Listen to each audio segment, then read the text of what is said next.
സ്വാതന്ത്ര്യം, ജനാധിപത്യം, സോഷ്യലിസം. ഇപ്പോൾ കേരളം ഭരിക്കുന്ന പാർട്ടിയായ CPM-ന്റെ വിദ്യാർത്ഥി സംഘടനയായ SFIയുടെ മുദ്രാവാക്യങ്ങളാണ് ഇത്.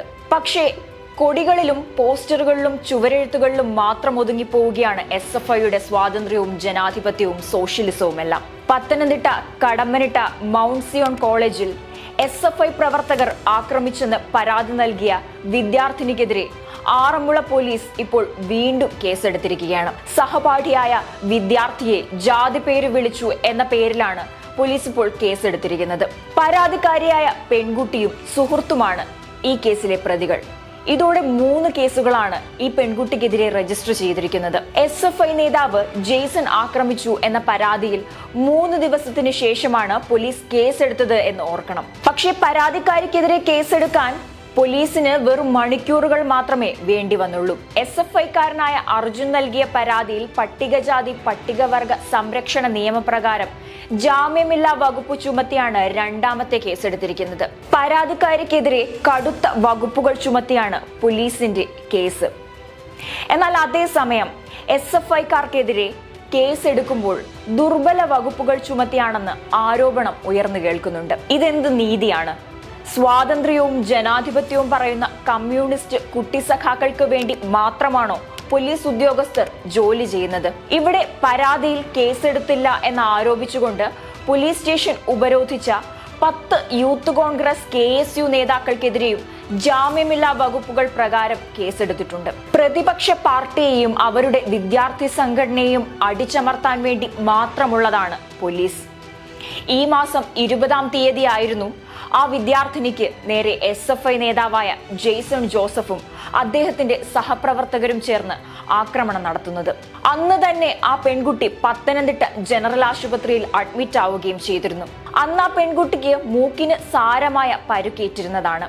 പോലീസ് ഈ ഒരു കേസിനോട് വേണ്ടത്ര ഗൗരവം കാണിക്കാതിരുന്നതും അലംഭാവത്തോടെ പെരുമാറിയതുമാണ് യൂത്ത് കോൺഗ്രസ് KSU പ്രവർത്തകരെ ചൊടിപ്പിച്ചത്.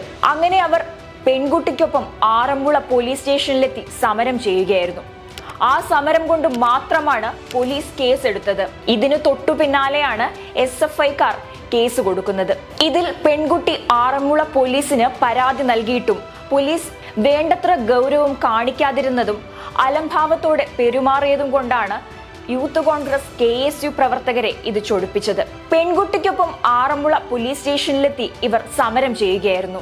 ഇവിടെ പരാതിയിൽ കേസെടുത്തില്ല എന്ന് ആരോപിച്ചുകൊണ്ട് പോലീസ് സ്റ്റേഷൻ ഉപരോധിച്ച 10 യൂത്ത് കോൺഗ്രസ് KSU നേതാക്കൾക്കെതിരെയും ജാമ്യമില്ലാ വകുപ്പുകൾ പ്രകാരം കേസെടുത്തിട്ടുണ്ട്. പ്രതിപക്ഷ പാർട്ടിയെയും അവരുടെ വിദ്യാർത്ഥി സംഘടനയെയും അടിച്ചമർത്താൻ വേണ്ടി മാത്രമുള്ളതാണ് പോലീസ്. ഈ മാസം 20-ാം തീയതി ആയിരുന്നു ആ വിദ്യാർത്ഥിനിക്ക് നേരെ SFI നേതാവായ ജെയ്സൺ ജോസഫും അദ്ദേഹത്തിന്റെ സഹപ്രവർത്തകരും ചേർന്ന് ആക്രമണം നടത്തിയത്. അന്ന് തന്നെ ആ പെൺകുട്ടി പത്തനംതിട്ട ജനറൽ ആശുപത്രിയിൽ അഡ്മിറ്റ് ആവുകയും ചെയ്തിരുന്നു.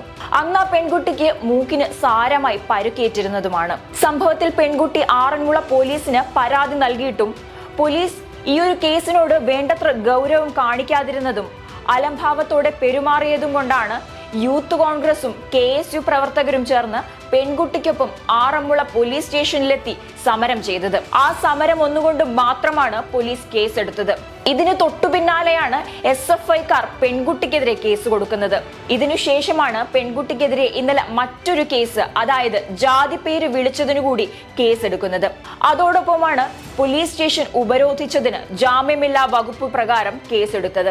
ഒരു പെൺകുട്ടിയെ ഉപദ്രവിച്ചിട്ടും അത് തെളിയിക്കാൻ വേണ്ട വീഡിയോ സഹിതമുള്ള തെളിവുകൾ നിരത്തി പരാതി നൽകിയിട്ടും പോലീസിന് കേസെടുക്കാൻ 3 ദിവസം വേണ്ടി വന്നു. കാരണം പ്രതികൾ SFIക്കാരാണല്ലോ. എന്നാൽ അതേ പരാതിക്കാരിയുടെ കേസെടുക്കാൻ നിങ്ങൾക്ക് വെറും മണിക്കൂറുകൾ മാത്രമേ വേണ്ടി വന്നുള്ളൂ. ഇതിന്റെ പിന്നിലെ ചേതോവികാരം പകൽ പോലെ വ്യക്തവുമാണ്. നവകേരള യാത്രയും വിശ്രമവും ഒക്കെ കഴിഞ്ഞു വരുന്ന മുഖ്യമന്ത്രിക്ക് സമയം കിട്ടുകയാണെങ്കിൽ നാട്ടിൽ നടക്കുന്ന നിങ്ങളുടെ കുട്ടി സഖാക്കളും നിങ്ങളുടെ പോലീസും നടത്തുന്ന കോലാഹലങ്ങൾ എന്തൊക്കെയാണെന്ന് ഒരു തവണയെങ്കിലും ശ്രദ്ധിക്കണമെന്ന് അപേക്ഷിക്കുകയാണ്.